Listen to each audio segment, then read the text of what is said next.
नमस्कार दोस्तों। आज मैं एक इम्पॉर्टेंट सवाल का जवाब देने आया हूँ कि डॉक्टर साहब ये सर्जरी मेजर है या माइनर है। ऐसे कोई चीज़ नहीं है कि मेजर या माइनर, हमारे लिए सारी सर्जरीज़ बराबर होती हैं।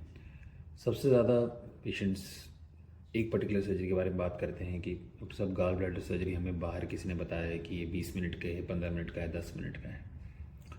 मैं आपको सिंपल एग्जांपल से बताता हूँ कि गॉल ब्लैडर सर्जरी एक बॉम्ब डिफ्यूजिंग स्क्वाड की तरह है। आपने काफ़ी मूवीज़ या वेब सीरीज़ में देखा होगा कि एक बॉम्ब डिफ्यूज़ करने के लिए एक स्क्वाड आता है और हमेशा वो खोलता है, उसमें एक लाल और एक ग्रीन वायर होती है और उसको हमेशा हमेशा एवरी सिंगल टाइम ही needs to cut the correct wire. सही वायर काटता है तभी ये बॉम्ब डिफ्यूज़ होता है। अगर इसने गलत वायर काटा तो ये बॉम्ब फट सकता है। हाल ही में जो रिसेंट वेब सीरीज़ में भी आपने देखा होगा कि एक रेड और ग्रीन वायर होता है, हमेशा हमेशा रेड को ही काटना होता है। ज़रूरी नहीं है कि ये रियल लाइफ में ऐसा हो।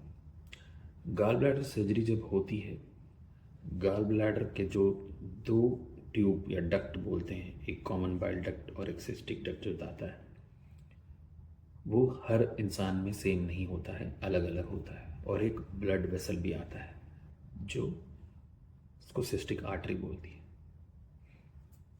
तो बॉम्ब डिफ्यूजिंग स्क्वाड की तरह हमेशा हमेशा हमें सही पाइप को ही काटना होता है। हमेशा सिस्टिक आर्टरी और सिस्टिक डक्ट को ही काटना होता है, बाकी कुछ नहीं छूना। और इन सब तीन चीज़ें जो जा रही है अंदर गॉल ब्लैडर के, वो करीब 1 से 2 सेंटीमीटर का ही जगह होता है। अब सोचो 1 से 2 सेंटीमीटर या 1 से 3 सेंटीमीटर की जगह में हमें 3 ट्यूब या वायर्स दिख रही हैं और हमेशा हर पेशेंट में हमें सही ही काटना है। अगर गलती से हमने कुछ और काटा तो पेशेंट ज़िंदगी भर सफ़र कर सकता है। तो हमेशा याद रखिए, गॉल ब्लैडर सर्जरी कोई सिंपल सर्जरी नहीं है। इट्स अ डिफ़िकल्ट सर्जरी, क्योंकि ये बहुत नंबर्स में होता है, specially northern part of India में। तो एक रूमर कह लो या मिथ कह लो कि ये बहुत ही सिंपल सर्जरी है, 10 मिनट का है, 20 मिनट का है, 15 मिनट का है, 5 मिनट का है, ऐसी रूमर्स होती है या मिथ्स होती है।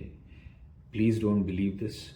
Gall bladder surgery is very important for a surgeon as well as a patient. दोनों के लिए ही इम्पॉर्टेंट है। पेशेंट ज़िंदगी भर सफ़र करेगा और सर्जन भी ज़िंदगी भर सफ़र करेगा।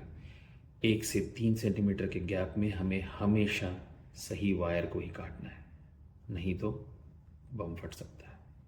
Thank you.